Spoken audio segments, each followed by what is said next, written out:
Hey there, storytellers. Welcome back to my channel and welcome to today's video. By the time you are seeing this, it is October and I'm filming this way in advance because I am doing my Mabon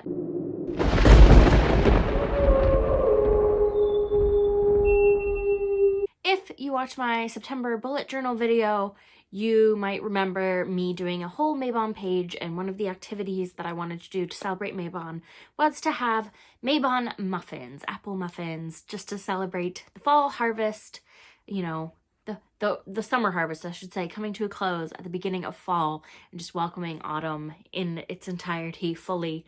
And Mabon is going to be in a couple days at the time that I'm filming this, so I wanted to get my muffins made early so that on Mabon I can enjoy them in the morning since I have to be at work that day. But I am also doing this, let me just, one second, I'm a little ahead of myself. So, on the one hand, celebrating Mabon I wanted to do anyway, but was partly inspired by my reading of A Discovery of Witches. So I knew I wanted to celebrate Mabon, and I knew that celebrating the harvest was a big part of it, and I might grab corn or something else, you know, something to fully celebrate the harvest for dinner that night, but I wanted to do apple muffins just to really kick off autumn because I love apple treats, and it would seem, you know, an apple pie is pretty classic, but I have never made a pie crust and I'm very picky about pie crusts, so I wouldn't want to attempt it and hate it, if that makes sense. But I digress. We went apple picking yesterday, so I have some fresh apples to work with in addition to my other ingredients. And I am also having these muffins. It's kind of inspired by two books, so let me explain. I just finished reading The City Baker's Guide to Country Living by Louise Miller, and I, first of all, highly recommend this book. Is it perfect? Is it this mind-shattering, deep story? No. It is a totally cozy autumn winter vibes read. It's set over the course of a year, but most of the vibes are very much focused on autumn and winter especially, so it's great for this time of year. This review on the front right here, it says super cozy ... Okay, it's Gilmore Girls. That's accurate. It's Gilmore Girls. So if you're a fan of Gilmore Girls, I would recommend this book. I think it captures that small town charm and autumn vibes charm, all that good stuff. But this book heavily features an apple pie contest. And like I said, I don't want to make an apple pie and have it not be good. And I just don't, it takes time to do a really nice crust, and I just didn't want, I wanted something quick that I could enjoy right away before work, because I do have to work later today. So I decided I would go with something that had apple pie flavor, but was a little bit more my speed in terms of making from scratch, just because I don't usually do a lot of baking from scratch, and that is apple butterscotch muffins. So if you're interested in following along, I found a recipe online. I will link it down below so that you can make it with me. But yeah, we're gonna get started. I suppose I should offer you a synopsis on this book really quick before we do. This follows our main character, Olivia Rawlings, who is a pastry chef in Boston, and she leaves the city one night after something goes majorly awry at her workplace, and she's embarrassed and it's crazy. So she leaves town, she goes to a small town in Vermont called Guthrie, where her best friend lives, and she just needs to get away for a few days.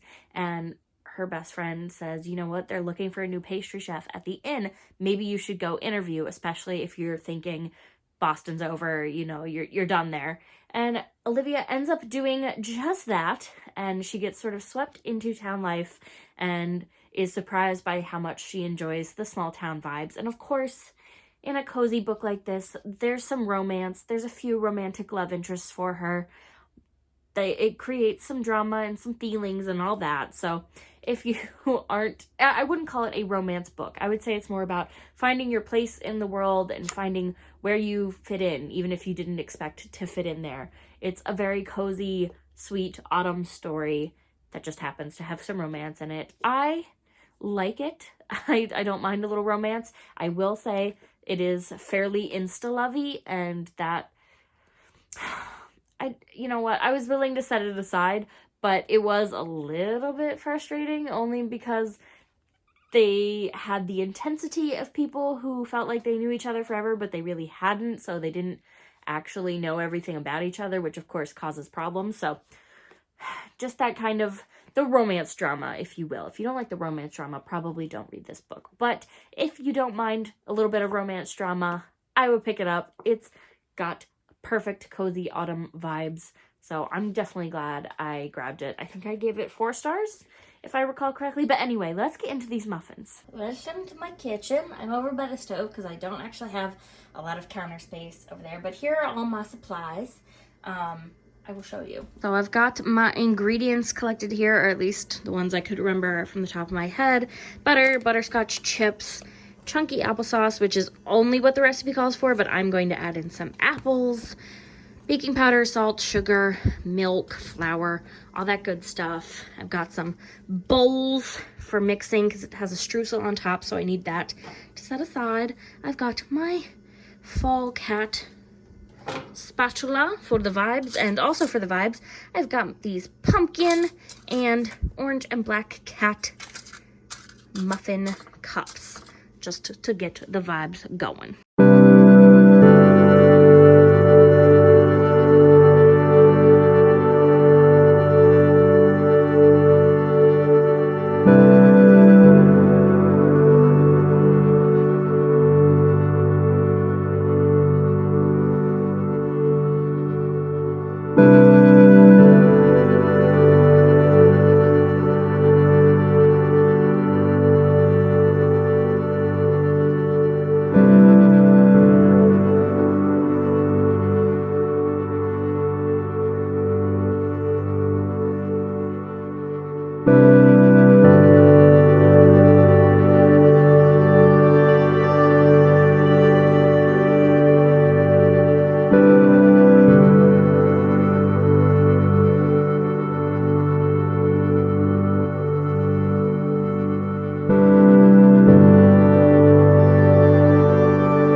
The recipe calls for 3/4 of a cup of chunky applesauce, but because I'm putting fresh apple in and I know it has juice in there, I think I'm going to at least reduce it by 1/4 of a cup, because I don't want to overdo it when it bakes. This is pretty thick.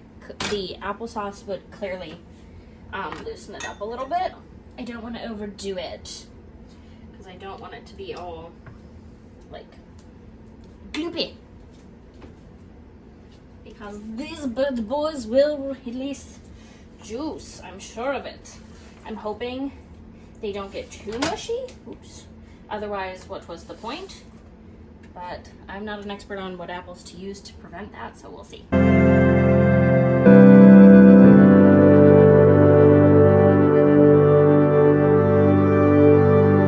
Now, this recipe says it makes about 18 muffins. I've clearly modified it a little bit, so we'll see how far we get with that. But there's the gloopy goodness. Let's make some muffins.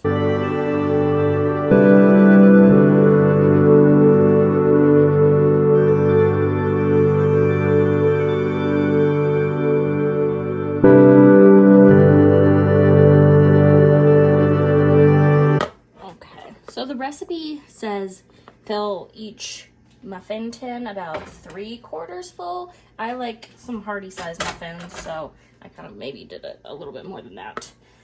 But I'll still probably get a couple more muffins out of it, so it's a pretty good, decent sized batch. I always streusel.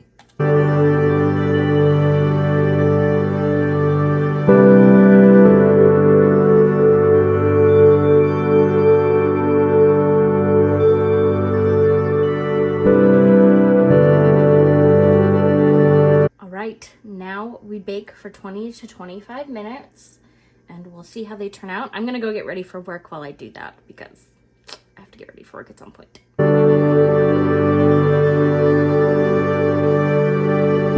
Oh, here's the first batch done and cooling.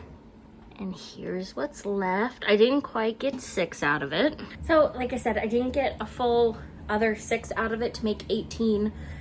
But I think that's because I tweaked the recipe. I think if you had made it exactly how it's down in the description, you will get a full 18 muffins. I found, because I did the apples and they probably added a little extra juice, that 25 minutes was the way to go in my oven. You might find some fluctuation in yours, but there they are. There they are. I must say, they do smell delicious.